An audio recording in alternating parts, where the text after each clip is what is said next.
Nag-ingay ang mga residente ng Royal Compound sa Mandaluyong matapos marinig ang umunoy pahayag na walang pabahay na ibibigay sa mga maapektuhan ng isasagawang demolisyon doon. May ulat on the spot si Jay Sabale. Jay? Rafi, nagsagawa nga ng isang noise barrage sa mga residente ng Royal Compound dito sa Mandaluyong matapos marinig ang pahayag ni Mayor Benher Abalos ukol sa napipintong demolisyon. Kinalabog ang mga kaldero, yero at nagsisigaw ang mga residente ng Royal Compound, Manggahan, Reverend Aglipay Street, Barangay Old Zaniga, Mandaluyong City. Ito raw ay noise barrage na reaksyon nila sa naging pahayag ni Mandaluyong Mayor Benher Abalos na wala na raw pabahay na maibibigay sa mga madedemolish at 5,000 pesos lamang ang maibibigay ng intervensya ni Ms. Cara David sa GMA News TV program na News to Go kaninang umaga. Ano pong gagawin namin dun sa 5,000 itutulong pinansyal po? Kung ang mangyayari po ay gigibain po yung bahay namin. Pagpalagay na po natin, mangupahan kami ng bahay. Maliit na kwarto po, magkano po ngayon? 2,000 po. Manghihingi po yung paglilipatan ng 1 month advance, 2 month deposit. Yung 5,000 po kulang agad. Paano po kakain yung mga tao?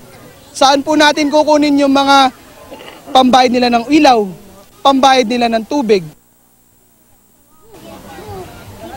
Isang dokumento naman ang inilabas ng mga residente, ang Resolution 347 Series of 1994 na may lagda umano ni dating Mayor Benjamin Abalos, Vice Mayor Ramon Guzman at Sekretary ng Sangguniang Bayan Willard Wong. Ito raw ay katibayang pinayagan sila ng lokal na pamahalaan ng Mandaluyong na tumira sa lugar basta babayaran nila ang lupa sa loob ng 25 years. Samantala, nagpulong-pulong din ang matatanda sa lugar at lumabas na di sila sang-ayon dito. Kinuwento naman ni Mang Ben, 59 years nang nakatira sa lugar. Ginawa raw siya rating caretaker ng may-ari ng lupa. Pinayagan daw siya nitong magtayo ng bahay basta tuloy ang pagtatrabaho niya rito. Kaya may pakiusap siya sa may-ari. Bakit tinatayuan yung bahay ko at ginawa ko lahat ng mga sasakyan, ginaganito nila ako. Matanda na ako.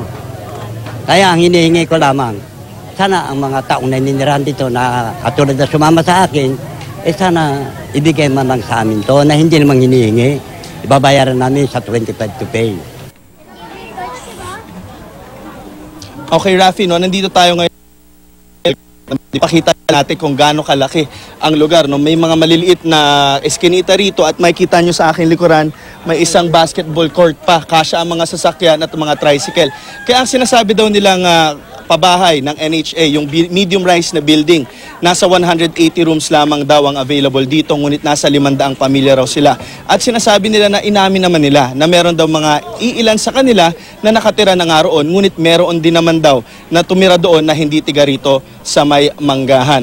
Kaya sinasabi nga nila na mamatigas sila at maninindigan sila na hindi nila tatanggapin ang 5,000 piso. Rafi?